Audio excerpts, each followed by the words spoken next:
بسم اللہ الرحمن الرحیم نحمده ونصلی ونسلم علی رسولہ الکریم اما بعد۔ عزیز طلباء، اللہ تعالیٰ سے امید ہے کہ آپ سب خیر و عافیت سے ہوں گے۔ سبق نمبر 222، باب الشہادت علی الزنا والرجوع عنہا، شہادت علی الزنا اور اس سے رجوع سے متعلق یہ سبق جو ہم پڑھیں گے اس کا عنوان ہے حد زنا کے فیصلے سے پہلے گواہوں کا نااہل ہونا۔ تو یہ گواہی سے مانع ہے، تو چونکہ گواہی سے موانع چل رہے ہیں، زنا کی گواہی کن کن وجوہات سے قبول نہیں کی جا سکتی، تو اس میں سے ایک مانع جو یہ چھٹا ہے تو وہ یہ ہے کہ گواہوں کا نااہل ہونا۔ پھر اس کی ایک صورت یہ ہوگی کہ گواہوں کا نااہل ہونا وہ فیصلہ کرنے سے پہلے، اور دوسری یہ ہوگی گواہوں کا نااہل ہونا فیصلہ زنا کی حد کا کر جانے کے بعد۔ تو اس سبق میں ہم بات کرتے ہیں کہ حد زنا کے فیصلے سے پہلے گواہوں کا نااہل ہو جانا۔ اس سے پہلے ہم باعتبار تحمل اور ادا کے گواہوں کی اقسام پڑھ لیتے ہیں۔ باعتبار تحمل کا معنی ہوتا ہے گواہ بننا، اور ادا کا مطلب ہوتا ہے گواہی دینا۔ تو تحمل کا معنی گواہ بننا، یعنی صرف آپ کے سامنے ایک کام ہو رہا ہے، آپ صرف خاموشی سے اسے دیکھ رہے ہیں، تو یہ آپ گواہ بن گئے ہیں۔ یہاں پہ آپ کا کسی کو بھی جگہ پہ گواہی دینا، ادا کرنا ضروری نہیں ہے، یا کوئی آپ کو کہے یا نہ کہے، بس آپ گواہ بن چکے ہیں اس کام کے۔ اور ایک ہوتا ہے ادا، اس کا مطلب یہ ہے کہ آپ نے باقاعدہ جا کر گواہی ادا کرنی ہے، گواہی کسی جگہ پر دینی ہے۔ تو ادا کی الگ شرائط ہیں، تحمل کی الگ شرائط ہیں۔ تو ان کے اعتبار سے اگر دیکھیں تو گواہوں کی 4 اقسام بن جاتی ہیں۔ سب سے پہلی قسم ہے اہل للتحمل والاداء علی وجہ الکمال۔ گواہ ایسے ہیں کہ وہ تحمل شہادت یعنی گواہ بننے کے اور گواہی کی ادائیگی کرنے کے علی وجہ الکمال اہل ہیں، جیسے کہ آزاد، بالغ، عاقل اور عادل شخص ہوتا ہے۔ نمبر 2، تحمل اور ادا کے اہل تو ہیں گواہ بننے اور گواہی دینے کے، لیکن تھوڑا سا قصور ہے ان میں، جیسے کہ فساق ہیں، فاسق فاجر لوگ ہیں، وہ تہمت کذب کی وجہ سے ان کی گواہی ادھر تھوڑا سا قصور ہے، کمی ہے۔ تیسری قسم ہے اہل للتحمل لا للادا،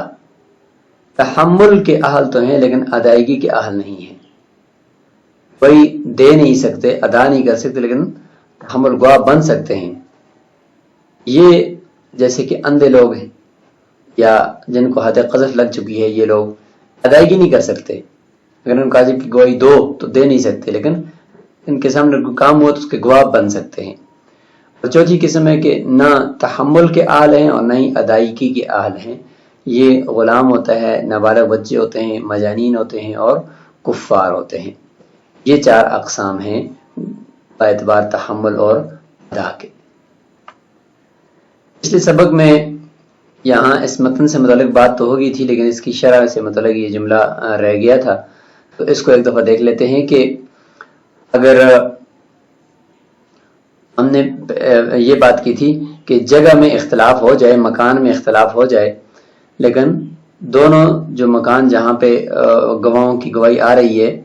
کہ اس جگہ پہ زنا کیا، دوسرا کہتے کہ اسی وقت میں اس جگہ پہ زنا کیا، اور دونوں طرف 4 گواہ پورے ہیں، تو اس وجہ سے بھی یہاں پر بھی ان چاروں گواہوں سے حد بھی ساقط ہو جائے گی، حد قذف، اور لڑکا لڑکی جن کے اوپر گواہی دی جا رہی ہے زنا کی، ان سے بھی حد ساقط ہو جائے گی۔ 4 آدمی نے گواہی دی کہ اس نے نخیلہ یعنی کوفہ کے اندر نخیلہ مقام پر زنا کیا اس عورت سے طلوع شمس کے وقت۔ دوسرے 4 گواہی دیتے ہیں کہ اس نے اسی طلوع شمس سے وقت، اسی دن، اسی وقت میں دیر ہند مقام پر اس نے زنا کیا ہے، تو فرماتے سب سے حد ساقط ہو جائے گی، گواہوں سے بھی اور اس جن کے اوپر زنا کی تہمت ان سے بھی۔ یہاں تک لڑکے اور لڑکی کی بات ہے، ان سے حد ساقط ہو جائے گی، اس لیے کہ ہم نے ان گواہوں کے 2 فریقوں میں سے کسی ایک فریق کے غیر متعین طور پر جھوٹا ہونے کا یقین کر لیا. یعنی ایک ہی زنا کا فعل ہے، وہ ایک ہی وقت میں 2 جگہ پر نہیں ہو سکتا. ان 2 فریقوں میں سے ایک فریق تو جھوٹا یقینی طور پر، لیکن کون ہے اس کا پتہ نہیں ہے. تو جب نہیں ہے پتہ تو سب سے حد ساقط ہو جائے گی اس شعبے کی وجہ سے. گواہوں سے جو حد قذف ساقط ہو رہی ہے تو یہ کیوں؟ اس لیے کہ ہر فریق کے سچا ہونے کا احتمال تو ہے نا، ہو سکتا ہے یہ سچ کہہ رہا ہو سکتا ہے یہ سچ کہہ رہا ہو، تو لہذا دونوں سے ساقط ہو جائے گا. وَإِن شَهِدَ أَرْبَعَةٌ عَلَى امْرَأَةٍ بِالزِّنَا وَهِيَ بِكْرٌ دُرِيَ الْحَدُّ عَنْهُمَا وَعَنْهُمْ. یہ ایک مانع نمبر 5 ہے گواہی قبول کرنے سے مانع کہ جھٹلانے والی کوئی چیز موجود ہے گواہوں کو. جیسے کہ 4 گواہوں نے ایک عورت کی اوپر زنا کی گواہی دی اور بعد میں جب اس کی تحقیق کروائی گئی دوسری عورتوں کے ذریعے سے تو وہ عورت ابھی تک باکرہ تھی. تو باکرہ ہونے کی صورت کے اندر ہم بستری یا زنا متحقق نہیں ہو سکتا، کیونکہ جب زنا ہوا تو پھر وہ باکرہ کیسے رہی. تو اس لیے جب وہ باکرہ ہے تو حد اس لڑکے لڑکی دونوں سے ساقط بھی ہو جائے گی اور گواہوں سے بھی ہو جائے گی. اس لیے کہ زنا جو ہے وہ لا يتحقق مع بقاء البکارۃ ومان المسألة ان النساء نظرن الیها فقلنا انها بکر وشهادتهن حجة في اسقاط الحد وليس بحجة في ایجابه فلهذا سقط الحد عنهما ولا يجب عليهم. تو فرماتے ہیں کہ اس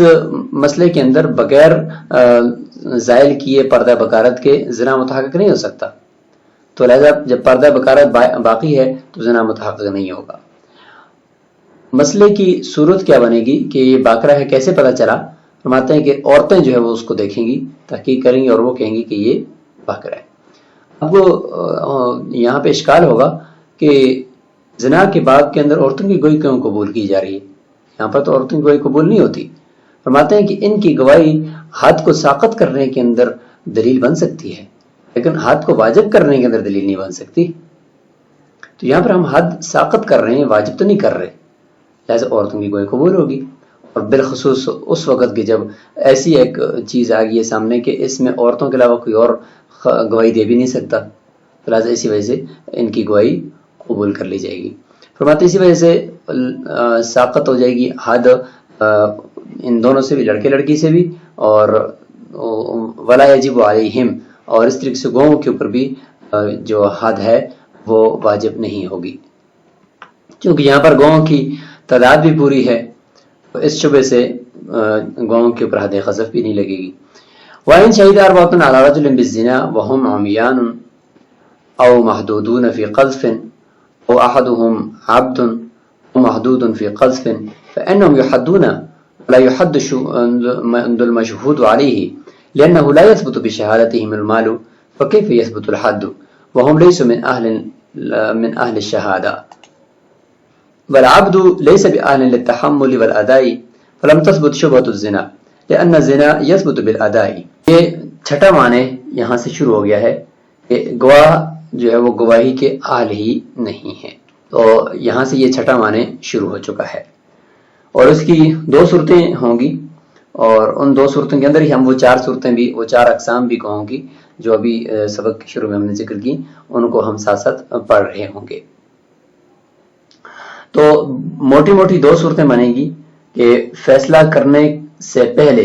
گواہوں کی نااہل ہونے کا ظاہر ہو جانا، تو یہ وہ والی صورت ہے کہ ابھی تک حد کا فیصلہ نہیں ہوا.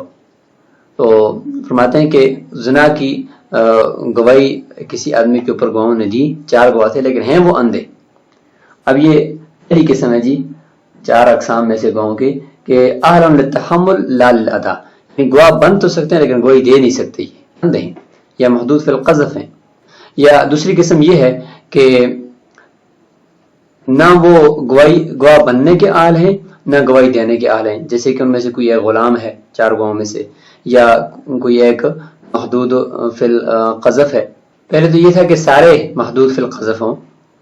یا دوسری صورت یہ ہے کہ ان میں سے کوئی ایک محدود فی القذف ہے. فرماتے ہیں کہ اس صورت میں خود ان گواہوں کو حد لگائی جائے گی، اور جو مشہود علیہ جس کے اوپر زنا کی گواہی دی جا رہی ہے جس کے خلاف، اس کو حد نہیں لگائی جائے گی، اس لیے کہ یہ گواہی کے اہل ہی نہیں ہے. جب گواہی کے اہل نہیں ہے تو ان کی گواہی سے مال ثابت نہیں ہو سکتا جو کہ ادنیٰ ہے، تو پھر حد جو کہ مال سے بھی زیادہ اعلیٰ ہے وہ کیسے ثابت ہوگی؟ وہ ہم لیسو من اہل ادا شہادہ، یہ اہل ادا ہے ہی نہیں، گواہی کو ادا کرنے کے اہل ہی نہیں ہے، لہذا ان کی گواہی سے کچھ بھی ثابت نہیں ہوگا۔ اور جو غلام ہے وہ تو نہ گواہ بننے کا اہل ہے اور نہیں ادائیگی کا اہل ہے، لہذا اس سے زنا کا شبہ بھی ثابت نہیں ہو سکتا، اس لیے کہ زنا جو ہے وہ گواہ کی ادائیگی سے ثابت ہوتا ہے اور یہ ادائیگی کے اہل ہی نہیں ہے۔ وَإِنْ شَهِدُوا بِذَلِكَ وَهُمْ فُسَّاقٌ أَوْ ظَهَرَ أَنَّهُمْ فُسَّاقٌ لم يحدوا أن الفاسق من أهل الأداء والتحمل وإن كان في أدائه نوع قصور لتهمة الفسق، ولهذا لو قضى القاضي بشهادة فاسق ينفذ عندنا فيثبت بشهادتهم شبهة الزنا، وباعتبار قصور في الأداء لتهمة الفسق يثبت شبهة عدم الزنا، فلهذا امتنع الحدان، وسيأتي فيه خلاف الشافعي رحمه الله بناء على أصله أن الفاسق ليس من أهل الشهادة فهو كالعبد عنده۔ یہاں سے یعنی ایسے قسم کا ذکر ہے کہ جو اہل تحمل اور اہل ادا ہیں، یعنی گواہ بن بھی سکتے ہیں، گواہی دے بھی سکتے ہیں، لیکن ان کی گواہی کے اندر تھوڑا قصور ہے، تھوڑی کمی ہے فاسق ہونے کی وجہ سے۔ فرماتے ہیں کہ اگر گواہوں نے گواہی دی زنا کی لیکن خود وہ فساق ہیں یا ان کے بارے میں یہ ظاہر ہو چکا ہے گواہی کے بعد کہ یہ فاسق لوگ ہیں، تو فرماتے ہیں کہ ان کی گواہی کی وجہ سے حد نہیں لگائی جائے گی، نہ ان کو اور نہ ہی جس کے اوپر الزام ہے، کیونکہ فاسق جو ہوتا ہے وہ اہل ادا اور اہل تحمل میں سے تو ہوتا ہے، اگرچہ اس کی ادائیگی کے اندر کچھ کمی اور قصور ہوتا ہے فسق کی تہمت کی وجہ سے، وہ گناہگار ہے، وہ گناہ کرتا رہتا ہے، تو اعلانیہ گناہ کرتا ہے تو اس کا فسق مشہور ہے۔ اسی وجہ سے فرماتے ہیں کہ اگر قاضی، اسی وجہ سے کا مطلب یعنی یہ اہل تحمل اور اہل ادا ہیں، اسی وجہ سے قاضی اگر ان کی گواہی کے ساتھ کسی فاسق کی گواہی کے ذریعے سے فیصلہ کرے گا تو وہ فیصلہ نافذ ہو جائے گا احناف کے نزدیک۔ پھر ان کی گواہی سے زنا کا شبہ وہ ثابت ہو جاتا ہے، اور کیونکہ اہل تحمل اور اہل ادا تو ہیں تو اس سے زنا کا ایک شبہ ہے کہ ہو سکتا ہے کہ یہ ٹھیک کہہ رہے ہوں، اور دوسری طرف ان کی ادائیگی کے اندر قصور ہے فسق کی تہمت کی وجہ سے، تو اس سے عدم زنا کے نہ ہونے کا شبہ بھی تو ہے، تو ہو سکتا ہے زنا نہ ہو اور یہ فاسق لوگ ہیں، ویسے ہی انہوں نے دشمنی میں بول دیا، تو اس وجہ سے فرماتے ہیں کہ ان دونوں شبوں کی وجہ سے زنا کے ہونے کا اور زنا کے نہ ہونے کا شبہ پیدا ہو رہا ہے، تو دونوں حدیں ممتنع ہو جائیں گی۔ دونوں حدیں ممتنع ہونے کا مطلب نہ ان کے اوپر حد لگے گی اور نہ ہی ان کی وجہ سے جس کے اوپر انہوں نے الزام لگایا اس کے اوپر حد لگے گی۔ اس میں امام شافعی رحمۃ اللہ کے اختلاف بھی آئے گا، تو وہ فرماتے ہیں کہ ان کی اصل یہ ہے کہ فاسق جو ہوتا ہے وہ اہل شہادت میں سے کبھی ہو ہی نہیں سکتا، اور وہ ان کے نزدیک غلام کی طرح ہے، اس حوالے سے امام شافعی رحمۃ اللہ کا اختلاف ہے۔ وَإِنْ نَقَصَ عَدَدُ الشُّهُودِ عَنْ أَرْبَعَةٍ حُدُّوا لِأَنَّهُمْ قَذَفَةٌ إِذْ لَا حَسْبَةَ عِنْدَ نُقْصَانِ الْعَدَدِ وَخُرُوجُ الشَّهَادَةِ عَنِ الْقَذْفِ بِاعْتِبَارِهَا۔ فرماتے ہیں کہ اگر ایسا ہو جائے کہ گواہوں کی تعداد کم ہے، 4 سے 2 ہیں، 3 ہیں یا 1 ہے آ کر گواہی دے رہا ہے، تو اس میں پھر ان کو حد لگائی جائے گی، حد قذف ان کو لگائی جائے گی 80 کوڑے، اس لیے کہ یہ تو تہمت لگانے والے ہیں، جب تک تعداد پوری نہیں ہے اس سے پہلے گواہی دینا یہ تہمت کہلائے گا، 4 ہوں تو تب آ کر گواہی دیں۔ اس لیے فرماتے ہیں کہ جب اگر ان نے گواہی دینی ہے ثواب کے لیے، اگر چھپانا ہے تو پھر تو چھپائیں، گواہی نہ دیں، اگر گواہی دینی بھی ہے تو پھر 4 سے کم میں اگر گواہی دیں گے تو اس تعداد کے کم ہوتے وقت تو کوئی ثواب نہیں ہے گواہی دینے میں، تو کوئی ثواب کا کام تو نہیں تھا، اور گواہی جب تک 4 گواہ ہوں تو وہ گواہی کہلاتی ہے، اور جب اس کے ساتھ فیصلہ قاضی کا مل جائے تو وہ گواہی ہو جاتی ہے، اور اس کے بعد پھر یہ دوبارہ تہمت بن جاتی ہے، یہ اس وقت بنتی ہے کہ تعداد کم ہو یا